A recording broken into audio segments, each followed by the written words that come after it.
देखो, अगर सारे चुनावों के अंदर ईवीएम में जो धांधली है उसका ऐसा मतलब नहीं है कि सारे चुनाव में वो बैठ के और ईवीएम की धांधली करेंगे। वैसा नहीं है। ईवीएम में वोट चोरी हो सकता है, तो जहां पर उनको जैसा सुविधा और जरूरत महसूस होगी वो उस हिसाब से मैनिपुलेशन करते हैं। अगर सारे चुनावों के अंदर अगर वो ओवरवेलमिंग मेजोरिटी बीजेपी को देना शुरू करेंगे तो ईवीएम है वो कटघरे में आ जाती है उसकी वजह से। तो देखो, जो लोग ईवीएम को कंट्रोल करते हैं उनको फर्क नहीं पड़ता है बीजेपी जीते चाहे कांग्रेस जीते चाहे सपा जीते या बसपा जीते। मतलब जो बड़ी पार्टियां उनके द्वारा पाली पोसी गई पार्टियां हैं वो सभी पार्टियां उनके लिए ही काम करती है। ईवीएम का मोटा मोटी इस्तेमाल क्या है? मतलब देखो, ईवीएम को लेके जितने एंटी ईवीएम लोग हैं भारत में उनको एक भ्रम है कि ईवीएम जुड़ा है बीजेपी द्वारा मैनिपुलेशन से। मतलब ईवीएम मतलब बीजेपी मैनिपुलेट कर रही है, ऐसा नहीं है।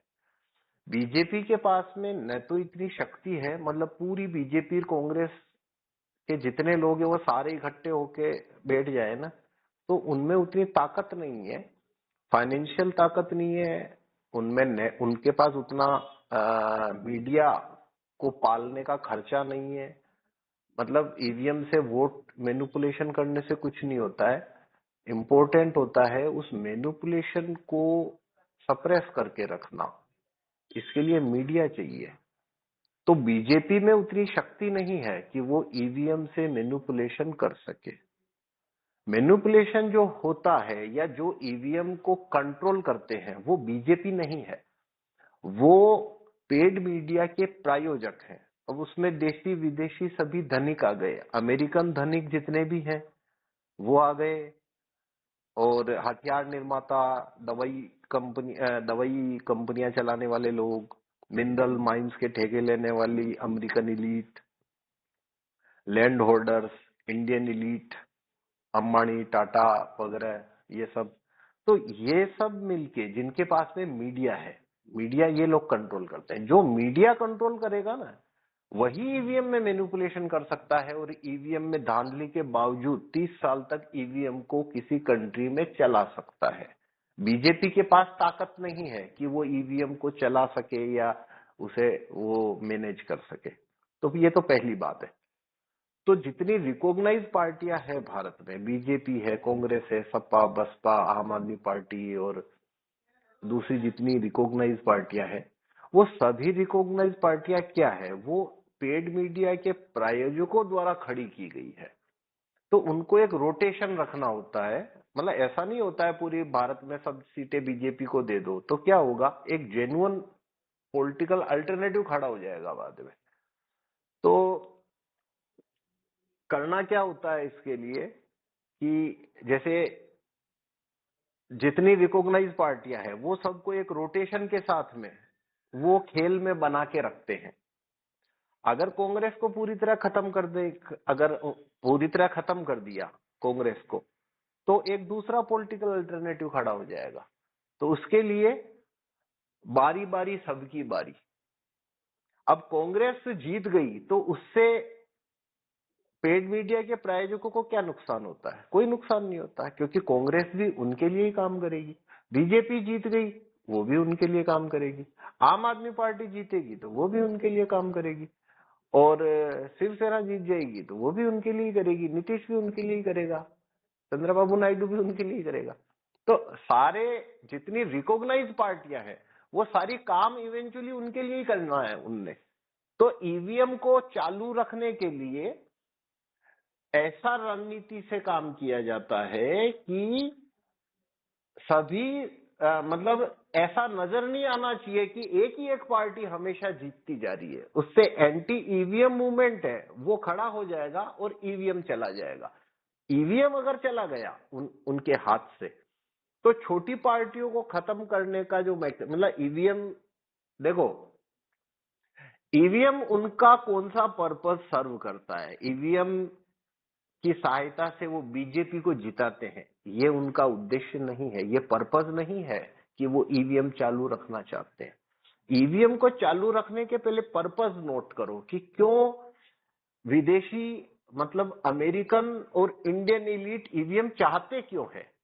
तो अगर आपके दिमाग में या किसी एंटी ईवीएम व्यक्ति के दिमाग में ये बात है कि ताकि बीजेपी को जिता सके, तो ये बात ही गलत है। क्योंकि बीजेपी क्या है, मतलब एक कंपनी होती है, उसमें एक मालिक बैठा है, उसने 4 मैनेजर रखे हैं, 6 मैनेजर रखे हैं। ये वैसी हालत है कि पेड मीडिया के प्रायोजक ये सारी पार्टियां उनकी है। तो बीजेपी को जिताना ये उनका पर्पज नहीं है। ठीक है, तो पर्पज क्या है? तो पर्पज है, एक पर्पज क्या है, सिर्फ रिकॉग्नाइज पार्टियां, यानी कि जो पार्टियां उनके द्वारा खड़ी की गई है या उनके लिए काम करती है, वही पार्टियां सत्ता में बनी रहे। पहला पर्पज ये है उनका। तो इस खाते में बीजेपी, कांग्रेस और ये सब एक ही खाते में आती है, उनको कोई दिक्कत नहीं है, पहला। दूसरा है, जेन्युइन पॉलिटिकल अल्टरनेटिव खड़ा नहीं होना चाहिए।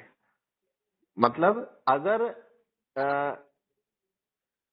ऐसी पार्टी खड़ी होना शुरू हो जाए भारत में, या ऐसी पार्टियां खड़ी होनी शुरू हो जाए जिन्हें उन्होंने स्पॉन्सर नहीं कर रखा, तो क्या होगा, उनकी ताकत बढ़ेगी, तो उनका नुकसान होना शुरू हो जाएगा, क्योंकि वो उनके एजेंडे पे काम नहीं करेंगे।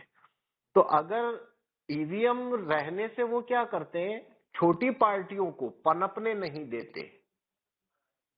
तो पहला, रिकॉग्नाइज पार्टियां जो उनके द्वारा की गई पार्टियां हैं, मीडिया द्वारा खड़ी की गई है, उन्हें सत्ता में बना के रखना, पहला पर्पज है।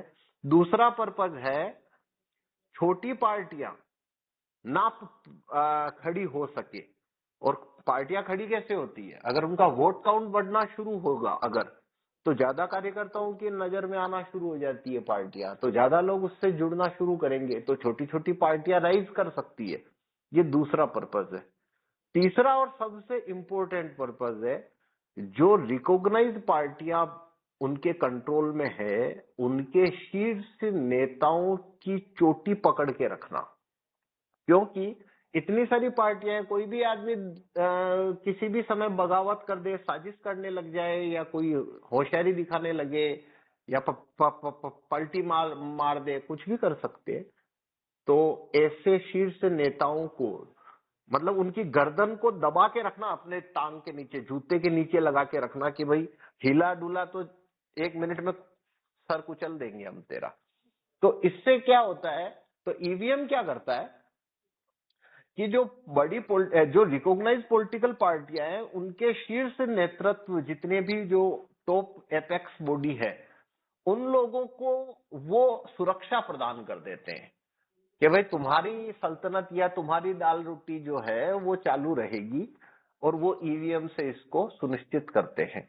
देखो, अगर ईवीएम नहीं रहेगा, अगर, तो होगा क्या, जो दूसरी पार्टियां हैं, रिकॉग्नाइज पार्टियों की बात कर रहा हूं, जो रिकॉग्नाइज पार्टियां हैं, उनके अंदर जो शीर्ष पे नेता बैठे हैं ना, वो अपनी ग्रिप खो देंगे असल में।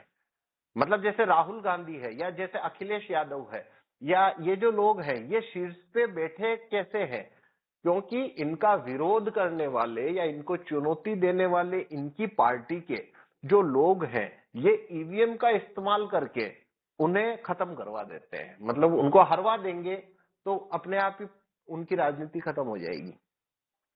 उन्हीं लोगों को जिताएंगे जो लोग उनसे, तो जैसे एक क्वेश्चन आता है, भाई राहुल गांधी है, वो ईवीएम के विरोध का ड्रामा क्यों करता है? तो ड्रामा ये करता है क्योंकि ईवीएम से उसे लाभ है। लाभ कौन सा है?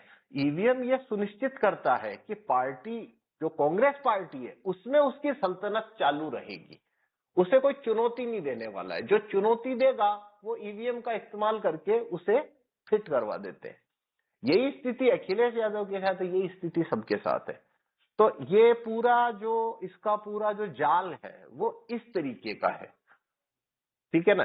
तो इसलिए ये इररिलेवेंट हो जाता है कि भाई वहां कांग्रेस कैसे जीत गई, वहां पे बीजेपी कैसे हार गई, ये तो सब उनके उनकी योजना या उनकी नीति के का नीति का हिस्सा है ये ऐसा नहीं है कि ये उनके खिलाफ हो गई बात।